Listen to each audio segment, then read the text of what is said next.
Bom, agora é oficial, pessoal. É guerra entre Estados Unidos e Canadá. Trump oficializou as tarifas contra o Canadá e México e Justin Trudeau respondeu na mesma altura. A gente vai ver hoje o depoimento dos dois aqui oficializando essa tarifa, então é praticamente uma declaração de guerra, né? Eu vou dar só rapidinho um overview aqui para vocês, né, explicando um pouquinho, mas a gente já vai ver o depoimento dos dois, beleza? No dia 1º de fevereiro de 2025, o presidente dos Estados Unidos, Donald Trump, oficializou a imposição de tarifas sobre as importações provenientes do Canadá e do México. As tarifas, que chegam a 25%, foram anunciadas em uma cerimônia na Casa Branca e refletem a crescente tensão nas relações comerciais entre os países. Primeiro-ministro do Canadá, Justin Trudeau, anunciou também que o Canadá responderia à decisão de Donald Trump do mesmo nível. Essa é a introdução aqui para vocês saberem, mas agora a gente vai ver o depoimento deles. Primeiramente, o depoimento do Trump com legendas em português. Vamos lá. So we'll be announcing the tariffs on Canada and Mexico for a number of reasons. Number one is the people that have poured into our country so horribly and so much. Number two are the drugs, fentanyl, and everything else that have come into the country. And number three are the massive subsidies that we're giving to Canada and to Mexico in the form of deficits. And I'll be putting the tariff of 25% on Canada and separately 25% on Mexico. And we will really have to do that because we have very big deficits with those countries. Those tariffs may or may not rise with time. Will oil be part of that, though? Because we get oil from Canada. Oil is going to have nothing to do with it as far as I'm concerned. Oil has nothing to do with it. Tariffs on Canada and Mexico, 25%. That's coming on Saturday? That's coming on the 1st, Okay. Saturday. But no oil tariff, no oil tariffs. No, I don't. Well, I didn't say that. You said that. No. Well, I don't want to misinterpret. No, we may or may not. We're going to make that determination probably tonight on oil. Yeah, because they send us oil. We'll see. It depends on what the price is. If the oil is properly priced, if they treat us properly, which they don't. Look, Mexico and Canada have never been good to us on trade. They've treated us very unfairly on trade. And we will be able to make that up very quickly because we don't need the products that they have. We have all the oil you need. We have all the trees you need, meaning the lumber. We have more than almost anybody in those two categories. In oil, we have more than anybody, and we don't need anybody's trees. We have to free up some of the tree areas that we have. We have great lumber in this country. We have to free them up environmentally, which I can do very quickly. But we don't need what they have. And for us to be subsidizing Canada to the tune of $175 billion a year and subsidizing Mexico to the tune of $250 billion, $300 billion a year. And Mexico is a method of China sending in its product. And with China, I'm also thinking about something because they're sending fentanyl into our country. And because of that, they're causing us hundreds of thousands of deaths. So China is going to end up paying a tariff also for that, and we're in the process of doing that. Ok, agora a gente vai para o anúncio oficial que não foi feito por ele, foi feito pela secretária de imprensa. Good afternoon, everybody. It was the White House press secretary who would be the one to officially deliver the news so many in Canada have dreaded. The president will be implementing tomorrow a 25% tariffs on Mexico, 25% tariffs on Canada, and a 10% tariff on China for the illegal fentanyl that they have sourced and allowed to distribute into our country. The United States is very lucky. But the president suggested it's about more than border security, complaining about trade deficits, claiming unfair treatment, saying there's nothing anyone can do to stop it. No, nothing. Not right now. We're not looking for a concession, and we'll just see what happens. Donald Trump suggested tariffs may be staggered with different rates and dates for different products, including Canadian oil. I'm probably going to reduce the tariff a little bit on that. We think we're going to bring it down to 10% on the oil. And he singled out a wide range of industries, broadly promising a lot of tariffs on steel and aluminum. This is the first salvo in a trade war. In one single motion, putting these tariffs on Canada, he is going to make things much more expensive for American voters. It makes no sense. Agora a gente vai ver o pronunciamento de Justin Trudeau, que foi feito também no sábado. Today, the United States informed us they will be imposing 25% tariffs on Canadian exports to the United States and 10% on Canadian energy. A decision that, should they elect to proceed with, should take effect on Tuesday, February 4th. Cette décision met en péril une relation économique historique. Une relation qui a été la source de tellement de richesses, de prospérité et de possibilités wealth des and deux côtés de la opportunities on frontière. both sides of the border. Tonight, first, I want to speak directly to Americans, our closest friends and neighbors. This is a choice that, yes, will harm Canadians, but beyond that, it will have real consequences for you, the American people. As I have consistently said, tariffs against Canada will put your jobs at risk, potentially shutting down American auto assembly plants and other manufacturing facilities. They will raise costs for you, including food at the grocery stores and gas at the pump. They will impede your access to an affordable supply of vital goods crucial for U.S. security, such as nickel, potash, uranium, steel, and aluminum. They will violate the free trade agreement that the President and I, along with our Mexican partner, negotiated and signed a few years ago. But it doesn't have to be this way.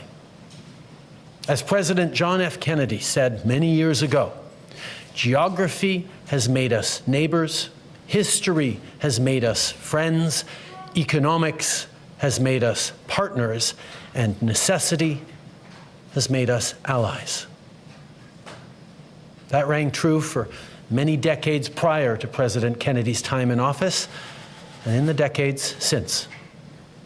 From the beaches of Normandy to the mountains of the Korean Peninsula, from the fields of Flanders to the streets of Kandahar, we have fought and died alongside you. During your darkest hours, during the Iranian hostage crisis, those 444 days we worked around the clock from our embassy to get your innocent compatriots home. During the summer of 2005, when Hurricane Katrina ravaged your great city of New Orleans, or mere weeks ago, when we sent water bombers to tackle the wildfires in California.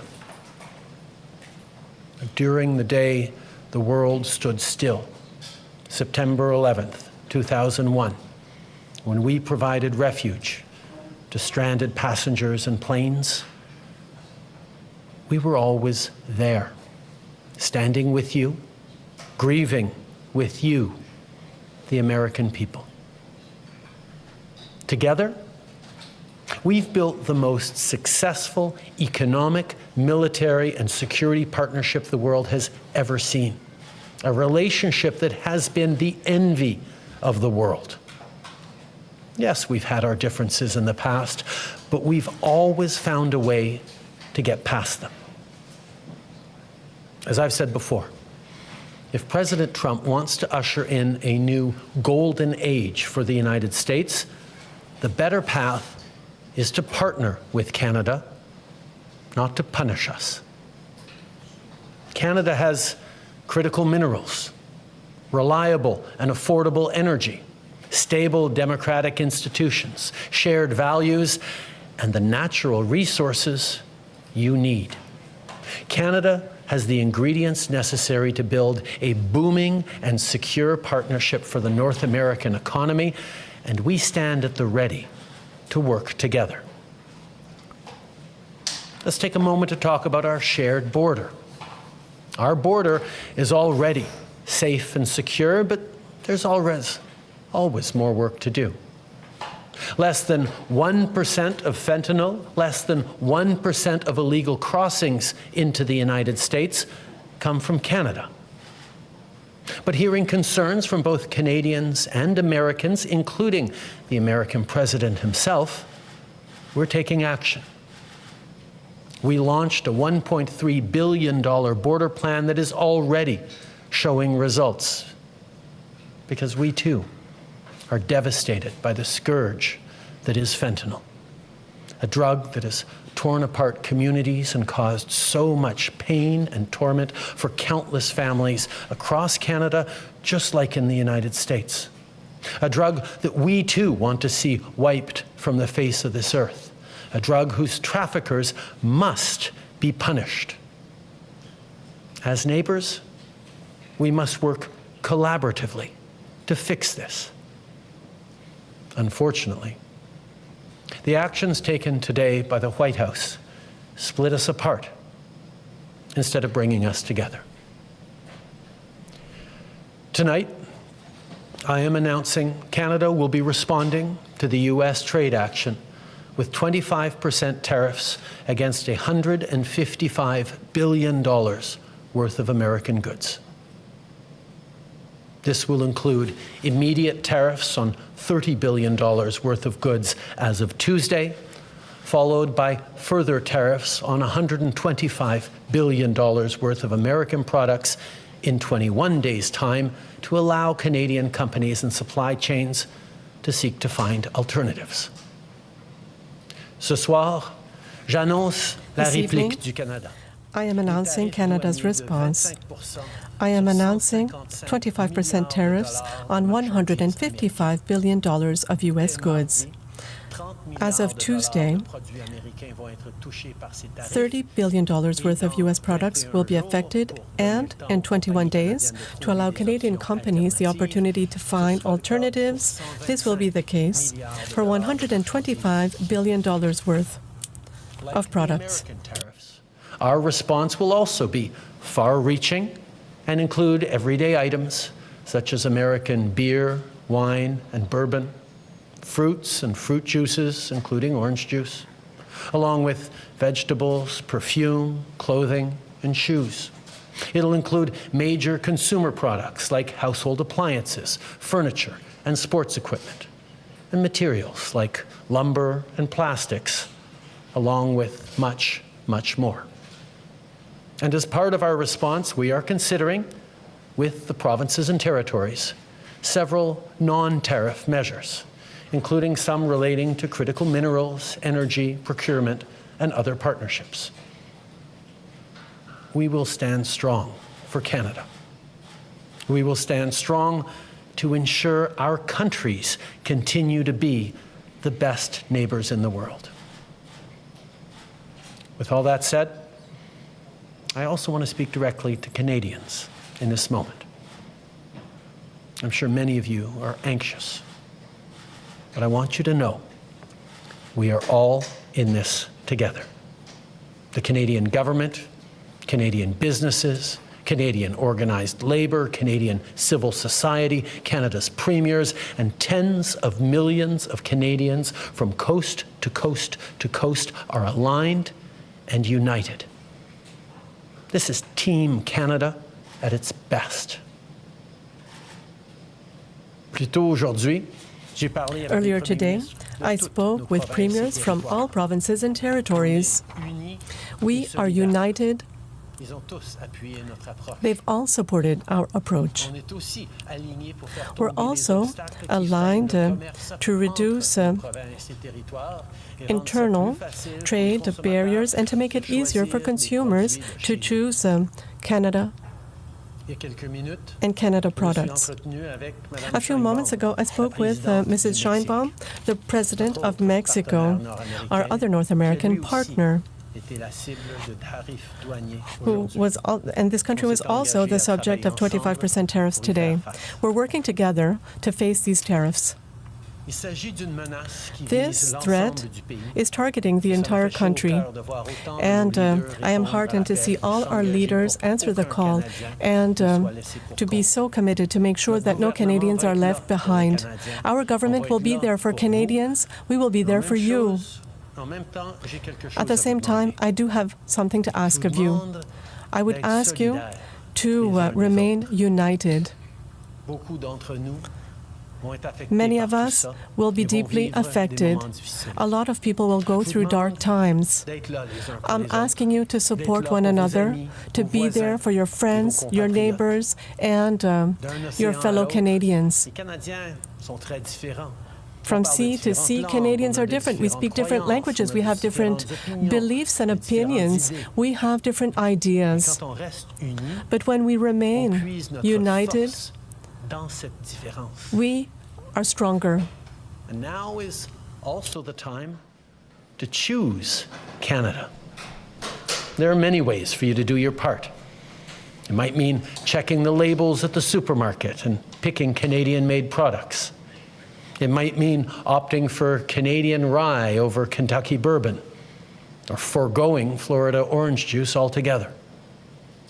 It might mean changing your summer vacation plans to stay here in Canada and explore the many national and provincial parks, historical sites, and tourist destinations our great country has to offer. C'est le temps de choisir des produits d'ici. It's time to choose Canadian products and to support Canadian businesses, to support our farmers, our producers, our workers, our business owners, our artists. It might mean doing all of these things or finding your own way to stand up for Canada. In this moment, we must pull together because we love this country. We pride ourselves on braving the cold during the long winter months. We don't like to beat our chests, but we're always out there, waving the maple leaf loudly and proudly to celebrate an Olympic gold medal. On a notre propre identité. We have a distinct identity. We have our own history and our values. Canadians are welcoming, open, innovative, and ambitious. We prefer to solve our differences with diplomacy, but we're prepared to fight if it's required. Canada is home to bountiful resources, breathtaking beauty, and a proud people who've come from every corner of the globe to forge a nation with a unique identity worth embracing and celebrating. We don't pretend to be perfect, but Canada is the best country on earth. There's nowhere else that I and our 41 million strong family would rather be. And we will get through this challenge, just as we've done countless times before, together. Thank you. Merci. Vive le Canada. Tá aí, pessoal. Tá aí. Tá decretada aí essa guerra comercial. Isso não termina por aqui, isso pelo contrário, tá? Isso começa por aqui. A gente vai atualizar vocês, falar todos os desdobramentos que isso vai acontecer ainda, tá acontecendo já, a reação da mídia, reação de especialistas também, a gente vai trazer tudo aqui pra vocês. Hoje, o nosso foco era anunciar mesmo essa guerra comercial, o início dessa guerra comercial oficial. Eu não quero dar minha opinião aqui, eu ainda tô digerindo isso. Não pegou a gente de surpresa? Tava todo mundo se preparando para isso, né? Essa ameaça tava pairando já há alguns meses, mas agora é oficial e a gente vai ter que entender como lidar com isso. A gente vai ter que aprender a lidar com isso. Então eu vou trazer tudo para vocês em detalhes. Beleza? É isso, pessoal. Pessoal, tô aqui sábado de noite, praticamente de madrugada, para lançar esse vídeo aqui já na primeira hora no domingo aqui para vocês. Dá o like pro vídeo furar a bolha, né, para chegar a mais pessoas possíveis. Você também divulga o vídeo, pega o link aqui, pessoal, e passa no WhatsApp. Espalha esse vídeo no WhatsApp, espalha em grupo, manda pra todo mundo. Vamos fazer chegar a mais pessoas. Pessoal, quer ajudar a gente aqui no canal? Se você quiser dar uma gorjetinha pra gente, como se estivesse dando uma gorjeta pro garçom do restaurante, né? A gente trouxe a notícia aqui pra vocês de bandeja aqui organizada. Se vocês quiserem dar uma gorjeta, clique em valeu. Aí você define lá o valor que você quiser, puder dar pra gente, qualquer valor ajuda. E se você quiser ajudar a gente de maneira recorrente, também temos o sistema de membros aqui no canal, se vocês quiserem ajudar também. Entra lá, é menos de um cafezinho por mês, vocês vão ajudar muito na continuidade aqui do projeto, sempre trazendo notícias da última hora pra você, independente se é fim de semana, qualquer dia a gente traz a notícia da última hora. Então, considere a possibilidade de se tornar membro, você também vai receber como brinde, também como extra, muito conteúdo adicional também, exclusivo para os membros. E vocês, pessoal, eu quero a opinião de vocês agora. O que vocês acham disso? Comentem aqui embaixo também, quero a participação de vocês. Beleza? É isso. Valeu e até a próxima.